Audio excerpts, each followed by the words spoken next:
Hey there, Susan Friesen here with eVision Media, and I wanted to bring you a real quick tip on this Business Edge show, talking to you about customer reviews. Do you collect a lot of customer reviews or testimonials from your clients? And if not, why not? Testimonials or reviews from happy clients can make a big impact on sales conversions. They provide the social proof your website visitors need to help them decide whether or not they should do business with you, hire you, or buy a product from you. You want to strategically place your testimonials in areas where your website visitors will be looking for them. So have a testimonial at the bottom of a sales page just before the Buy Now button. You also want to make sure that you have a full testimonial page on your website that lists all of the testimonials on there.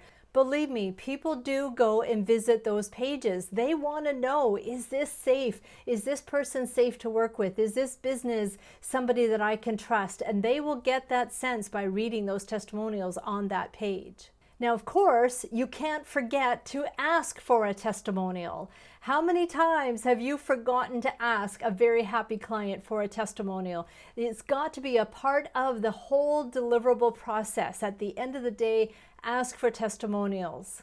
Now, not just any testimonial though, you want to make sure that they are benefit driven. So there's a bit of a formula that you can use to get really captivating and effective testimonials. You want to have them start off by saying or making a statement of how life was before they found you or tried your product. Then ask them, how was the experience with you? How did you experience the product? How did you experience the service with you? And then conclude that testimonial with the results, the benefits. How has life changed? How has things changed to the good? And be as quantifiable as possible. If they can state, yes, I made X amount more, or I lost X amount pounds because of this program, all the better. The more quantifiable, the more impactful that testimonial will be for you. Now, for those of you who are thinking, no, it's just too slimy of a feeling to ask for a testimonial, it isn't. It's business. People expect to be asked for a testimonial, and it's not a big deal. There's no reason at all for you to be shy about asking a happy client, hey, would you mind putting together some words on what your experience was like with us so that other people can find out? And if they're unsure about working with us, then hearing your testimonial might help them make that decision.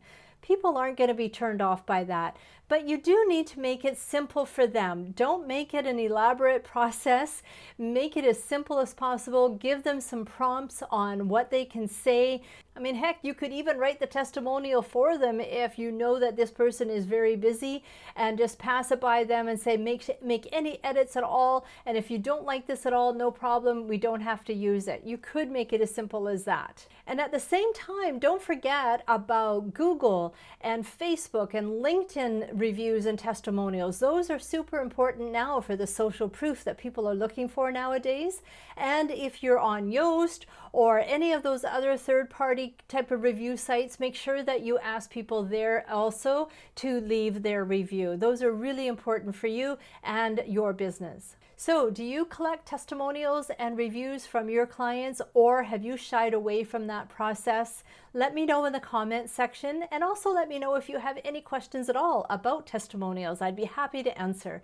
So that's it for today's Business Edge show, the real quick tip version. And hey, if you like what you watched, please go ahead and hit subscribe if you're watching this on YouTube, and ring the bell so that you can be notified the next time a new video is uploaded.